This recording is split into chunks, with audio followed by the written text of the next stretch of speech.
We are also getting, I think, the first pictures that are already up on our screens. Qatar hosts the Al Udeid Air Base, and this is a forward headquarters of the CENTCOM, and approximately about 10,000 US soldiers amongst other US assets. Now, Reuters says that explosions have been heard over Doha. There are multiple reports also talking of certain more US military bases that possibly have been hit. Reports say Iran has retaliated against the US strike. US base in Qatar has been attacked is what we are learning. And Vivek, the information is limited, but if you are looking at an escalation at a scale like this, and Reuters says that there are explosions in Doha, what more can you tell us? So these are still early minutes of the reports coming in that these bases have been attacked. As you mentioned, Al Udeid is one of the biggest overseas bases of any US army. This houses about 10,000 troops, as you rightly mentioned. There are other at least 30,000 troops stationed in all over Middle East. There are at least 27 bases all over Middle East in Qatar, Bahrain. In Doha, as you mentioned, is the biggest air base in the region. So it has to be seen how many missiles actually hit these bases, or these were just symbolic strikes. There were many experts suggesting that Iran could retaliate, but it would mostly be symbolic. These missiles could land in the nearby territories of these bases. They won't actually go on to hit the exact spot. So it has to be seen if these missiles actually penetrated US defense shield and hit the exact area or not. These are some early reports coming in. Explosions have been heard in Doha. Doha is one of the most developed cities in the Middle East. It is sort of the epicenter of a lot of these negotiations that go on across the world. Many ceasefire negotiations start from Doha, and now Doha has been bombed by Iran is what the reports are suggesting. So it will be interesting to see what Qatar says now, because Qatar has been involved in a lot of ceasefire negotiations. Now that Qatar itself could be attacked, it will be interesting to see what Qatar has to say now. Vishal, in case these reports are true and you're looking at an escalation to this level where the US military bases have possibly been struck by Iran, what could this mean in plain, simple terms?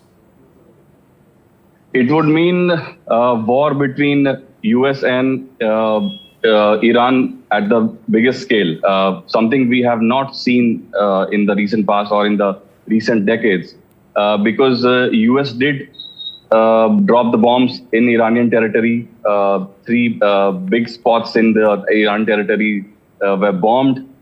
They were not civilian territories. They were not civilian infrastructure that were bombed. Those were nuke facilities. So this, if this strike yields some damage to the US troops that are stationed in the region, if some US troops go on to be grievously injured, or if they go on to be, to die in the process, that will be the biggest escalation this conflict has seen. A moment, I want to read a statement that has come in from the Iranian armed forces. We'll also get Vishnu Shiv all with us as our team is tracking the story in real time. Now, this is a statement that has come in by the Iranian armed forces. Allow me to quote. It says, following the blatant military aggression of the criminal regime of the United States of America against the peaceful nuclear facilities of the Islamic Republic of Iran and the clear violation of international law by the Supreme National Security Council and the leadership of the Central Headquarters, it says that the Islamic Revolutionary Guard Corps with the Sacred Code has targeted the Al Udeid base in Qatar. So you're looking at that statement right now coming in with a devastating and powerful missile attack, it says, in Operation Bisharat Fateh. They say this base is the headquarters of the Air Force and the largest strategic asset of the US terrorist army, they are calling them, in the West Asian region. It goes on to say that the message of the decisive action of the sons of the nation in the armed forces is clear and unequivocal for the White House and its allies. Then it talks about the aggression of the American enemy, and it says it becomes clear to everyone that the evil of the Zionists was an extension of the American design. And they continue to talk about how there is not going to be a de-escalation. Vishnu, I'm told, is also with us. Vishnu, what more can you add to what we know? Well, what we are seeing right now is a massive escalation of the situation. It's a worst case scenario. A lot of people felt that the strikes would essentially, the war would remain between Iran and Israel. We've seen yesterday America actually making it clear that they were directly involved in this. The American attacks which took place, taking out 3 Iranian nuclear facilities. Iran has decided that they are going to extend this not just by attacking Israel, which they've done all day, but in fact, by directly attacking American interests in the region. Now, remember, America has many military bases across the region, and therefore it is a matter of concern for them. And this is the largest one, Al Udeid base. In just the last little while, and perhaps an indicator of what was coming, Qatar, which is one of the most important aviation destinations, has in fact gone ahead and have said that they've shut down their airspace.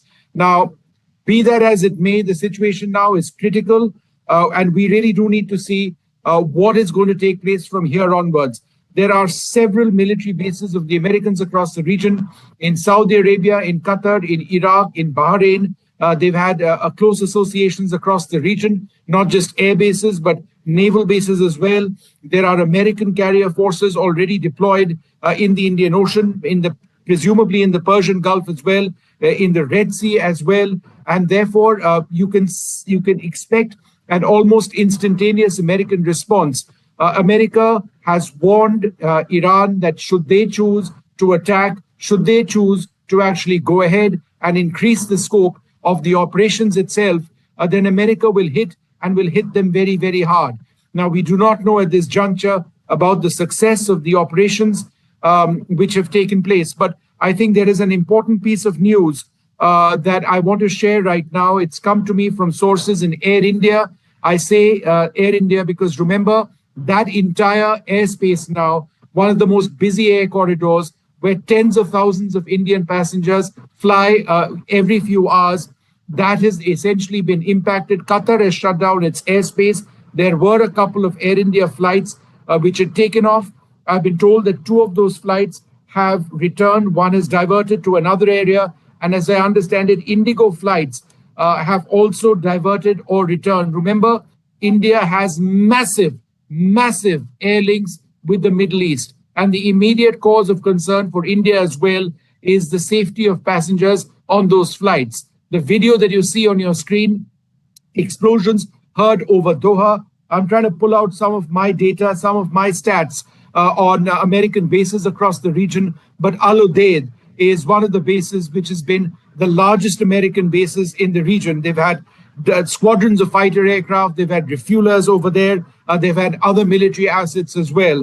And therefore, what we are now seeing is a worst case scenario of an expansion of the entire West Asia scenario going well beyond Israel and Iran and the US to include Iranian attacks. Now we are told not just against Doha, Qatar, but potentially, I use that word because we are still awaiting final confirmation that there are attacks which could be taking place against other American bases across the region. In fact, if you go through that statement which the Iranians have made in just the last little while, they have said that America's bases across the region are in fact not something which is a strength for America, but a source of weakness.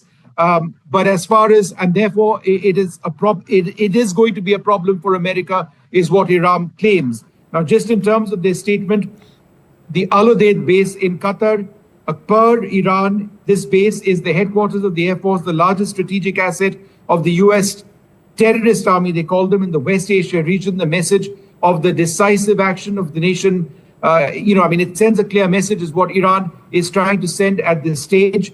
Now, Donald Trump, the US president, is in the Situation Room in the White House. We're trying to get more details of what exactly is taking place. The Indian embassy in Qatar has just issued a statement. We're going to flash that. And they've said that in view of the ongoing situation, the Indian community in Qatar is urged to be cautious and remain indoors. Please remain calm, follow local news instructions and guidance provided by Qatari authorities. The embassy will also keep updating through our social media channels. Now, remember, again, we are an Indian network. Our focus is on Indian interests in our country and outside India as well. In terms of the Middle East, and West Asia. There are massive Indian populations, certainly a huge Indian non-resident population in Qatar itself. Therefore, that statement from the External Affairs Ministry through the Indian Embassy in Doha is absolutely critical. Now, there are bases, very important ones, of the Americans in places like Saudi Arabia as well. That's another country where there are lakhs of Indians who are resident. And therefore, that is a concern which we would need to look at. But the footage that you see on your screen right now is absolutely striking. It shows volleys of interceptor missiles and incoming ballistic missiles as well from Iran in the direction of the Al Udeid base. Now, I do not know about the success of the strikes. We do not know that at this stage, but clearly in that video in the middle of your screen a few moments back, you were able to actually see interceptions of incoming ballistic missiles. President Trump currently in the Situation Room monitoring this particular situation. There was also an Akasa air flight headed to Kuwait, returning to Mumbai. It is now returning to Mumbai after Iran launched missiles at US bases in Qatar. So just again, there will be a cascading impact on Indian travel involving tens of thousands of travelers looking to move west if airspace in that region is impacted. So that's one very important direct scenario that I'd like to tell you about. We should try and pull out Flight Radar 24. But in case our viewers have just tuned in, the big story that we continue to track at this stage is the Iran attack, Iran's retaliation on retaliation to America's attack on 3 of their nuclear facilities by hitting the Al Udeid base in Qatar. That's the largest American base in the region.